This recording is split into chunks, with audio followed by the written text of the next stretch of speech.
کہانی کا آغاز سن 1994 کی ایک خاموش، ٹھنڈی اور دھند بھری رات سے ہوتا ہے۔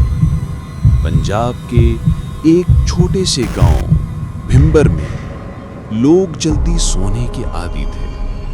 سورج ڈھلتے ہی گلیاں سنسان ہو جاتی، صرف کتوں کے بھونکنے اور دور جنگل کی آوازیں سنائی دیں۔ لیکن اسی سال کے دسمبر میں کچھ ایسا ہوا جس نے پورے گاؤں کو دہلا دیا۔ گاؤں کے مضافاتی علاقے میں ایک نوجوان چرواہا سلیم اپنی بکریوں کے ساتھ ہر روز جنگل کی طرف جاتا تھا۔ وہ ایک سیدھا سادہ لڑکا تھا، مگر کچھ دنوں سے وہ عجیب باتیں کرنے لگا تھا۔ کہتا تھا، جنگل میں کوئی سایہ مجھے گھورتا ہے، وہ میری بکریوں کی طرف دیکھتا ہے، جیسے وہ انسان نہیں، درندہ ہو جو گوشت نہیں، خون پینا چاہتا ہو۔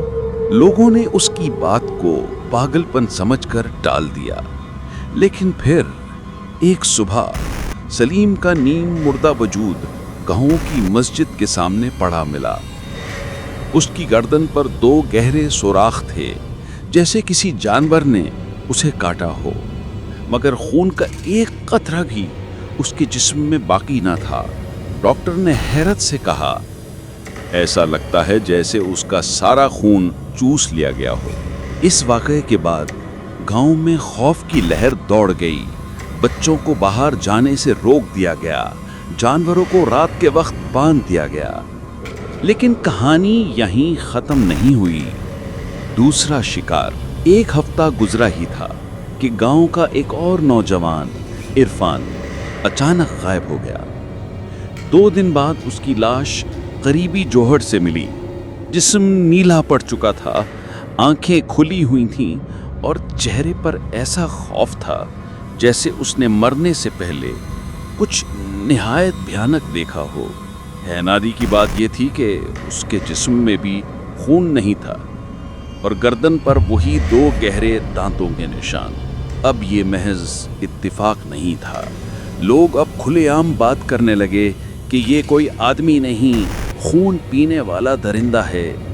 کچھ بزرگوں نے تو اسے ویمپائر کا نام دیا، جیسے پرانی کہانیوں میں سنا تھا۔ اجنبی کی آمد۔ ایک دن گاؤں میں ایک اجنبی آیا، کالا لمبا کوٹ، سفید چہرہ، سرخ آنکھیں اور نازک ہونٹ، جیسے کسی اور دنیا سے آیا ہو۔ اس نے اپنا نام رشید بتایا اور دعویٰ کیا کہ وہ پرانے آسیبوں پر تحقیق کر رہا ہے۔ اس نے رات گاؤں کے قبرستان میں رہنے کی خواہش ظاہر کی۔ سب کو یہ سن کر حیرت ہوئی، کیونکہ وہاں اکثر لوگوں نے سائے دیکھنے کا دعویٰ کیا تھا، مگر رشید نے کہا، میں جانتا ہوں یہ جو خون پینے والا درندہ ہے یہ انسان نہیں، نہ ہی جانور، یہ صدیوں پرانا سایہ ہے جو مخصوص وقت پر جاگتا ہے۔ لوگ اس کی باتوں کو فسانہ سمجھے، لیکن وہ رات جو کچھ ہوا وہ سچ ثابت ہوا۔ قبرستان کی رات۔ رشید کے ساتھ ایک نوجوان عابد بہادری میں اس رات قبرستان گیا۔ اس نے کیمرہ، لہسن، لوہے کی کیلیں اور قرآن پاک ساتھ رکھا۔ رات کے تقریباً 3 بجے اچانک سناٹا ٹوٹا۔